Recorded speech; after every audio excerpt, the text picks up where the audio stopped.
India TV YouTube channel को subscribe करें और बेल आइकन दबाएं। बहुत बहुत शुक्रिया। 2024 के लिए बिसात अभी से बिछने लगी है। दांव शरद पवार ने भी चला है। पवार का एंटी मोदी मोर्चा।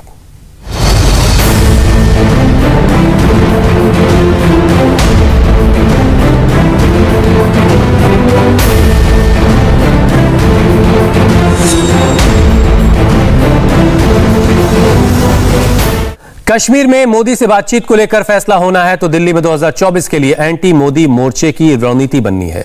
एनसीपी चीफ शरद पवार ने विपक्षी दलों की एक अहम बैठक बुलाई है। यह बैठक आज शाम 4 बजे शरद पवार के घर पर है। इस बैठक में टीएमसी, समाजवादी पार्टी, आम आदमी party, CPI, RLD, national conference समेत कई पार्टियां शामिल हो रही हैं।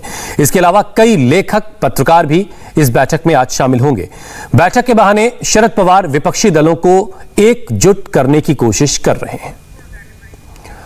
तो आज शाम 4 बजे एक अहम बैठक शरद पवार के घर पर होगी और इस बैठक के जरिए विपक्ष को एकजुट करने की कोशिश शरद पवार कर रहे हैं। आपको बताते हैं कि इस बैठक में राजनीतिक दलों से कौन कौन से चेहरे शामिल होने जा रहे हैं।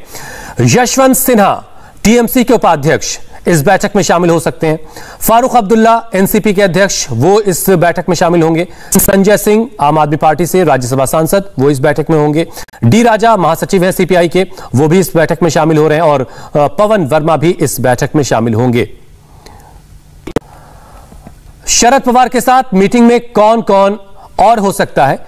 समाजवादी पार्टी की तरफ से घनश्याम तिवारी, आरएलडी से जयंत चौधरी, वंदना चौहान, एनसीपी सांसद, माजिद मेमन, एनसीपी सांसद, प्रतीश नंदी, पत्रकार और लेखक, ये तमाम चेहरे आज की बैठक में शरद पवार के घर पर जो बैठक होने जा रही है उसमें शामिल होंगे।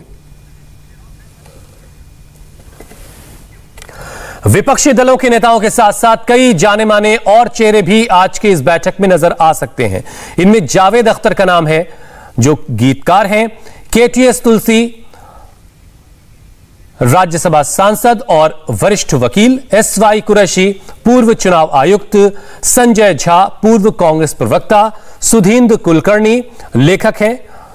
ये तमाम चेहरे आज की बैठक में, जो शरद पवार के घर पर बैठक होने जा रही है, उस बैठक में नजर आ सकते हैं। पवार के घर पर होने वाली बैठक पर हर किसी की नजर है। इस बैठक में महाराष्ट्र में पवार के सहयोगी शिवसेना को नहीं बुलाया गया, यह काफी अहम है। शिवसेना आज की इस बैठक में शामिल नहीं हो रही है, उसको न्योता नहीं दिया गया है। विपक्षी पार्टियों की भी एक बैठक का आयोजन किया गया है, जिसमें आम आदमी पार्टी के नेता शामिल होंगे, आरजेडी के नेता शामिल होंगे, तृणमूल के नेता शामिल होंगे, हमारे नेता शामिल रहेंगे।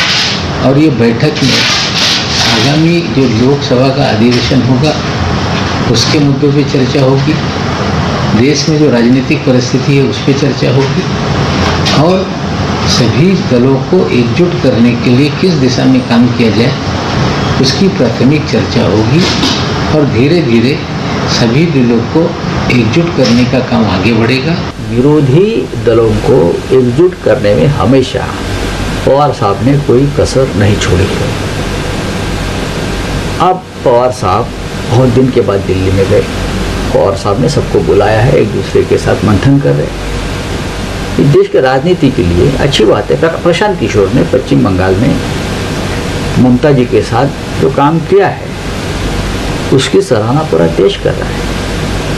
पवार साहब अगर प्रशांत किशोर जी से मिलते हैं, कोई जानकारी लेते हैं देश की राजनीति के बारे में, कोई सर्वे होता है, तो मुझे लगता है सबके लिए अच्छा होगा। पवार साहब क्या करते हैं और विरोधी दल क्या करते हैं, इस बारे में हम सब लोग महाराष्ट्र से शिवसेना बहुत सजगता से देख रहे हैं। संजय राउत कह रहे हैं कि हमारी नजर आज की इस बैठक पर है। हमारे संवाददाता आनंद प्रकाश पांडे इस वक्त हमारे साथ जुड़ चुके हैं सीधे। आनंद, सबसे पहले तो जरा यह समझाइए कि आखिर आज की इस बैठक से शिवसेना को क्यों दूर रखा गया है? जी देखिए, यही बात सबको चौंकाने वाली है कि अगर एनसीपी महाराष्ट्र में शिवसेना के साथ अलायंस में है तो शिवसेना को क्यों दूर रखा गया है, और अगर एक गैर बीजेपी गैर कांग्रेस कोई मंच बनाने की कोशिश हो रही है तो क्या ये परवान चढ़ पाएगी, क्योंकि पहले भी ऐसी कई कोशिशें हुई है। अब चूंकि सामने यूपी का चुनाव है और उसके बाद 2024 में लोकसभा के चुनाव है, तो ऐसे में मोदी विरोध में अगर ये पॉलिटिकल पार्टीज इकट्ठे हो रही है तो क्या कांग्रेस और शिवसेना को छोड़ के क्या कोई एक आम राय बन पाएगी? क्योंकि पहले भी हमने देखा कि मोदी विरोध में ऐसे कई बार ऐसे तीसरा मोर्चा बनाने की कोशिशें हुई, लेकिन वो परवान नहीं चढ़ पाए, क्योंकि इसके अंदर जो नेता है वो प्रमुख नेता जो है उनकी अपनी महत्वाकांक्षा है। शरद पवार हो, ममता बनर्जी हो, अरविंद केजरीवाल समेत तमाम जो नेता है इस मोर्चे के अंदर, इस राष्ट्रीय मंच के जो पार्ट है, उनकी अपनी भी उनकी महत्वाकांक्षा है। और ऐसे में इनको पहले अपनी महत्वाकांक्षाओं को पीछे रख के अगर वाकई ये मोदी विरोध में आ रहे हैं तो उसके बारे में सोचना पड़ेगा। और हमने देखा कि जब भी ऐसा कोई भी तीसरा मोर्चा बनाने की कोशिश भी वो फेल हुआ तो उसके पीछे यही थी कि इसके और दिलचस्प ये है कि कांग्रेस और शिवसेना जो है वो विपक्ष में नहीं गिनी जा रही आज के इस बैठक के एतबार से। बहुत बहुत शुक्रिया आनंद, हमारे साथ जुड़ने के लिए। इस बैठक पर आप नजर बना के रखें, जैसे ही कोई और अपडेट होगा हम फौरन आपके पास लौटेंगे। एक ब्रेक का वक्त है, ब्रेक के बाद धर्मांतरण से जुड़ी एक बड़ी खबर आपको देंगे। नमस्ते, मैं हूं मीनाक्षी जोशी। वीडियो और खबरों से अपडेट रहने के लिए India TV YouTube channel subscribe करें, बेल आइकन दबाना ना भूलें। जुड़े रहें इंडिया टीवी के साथ।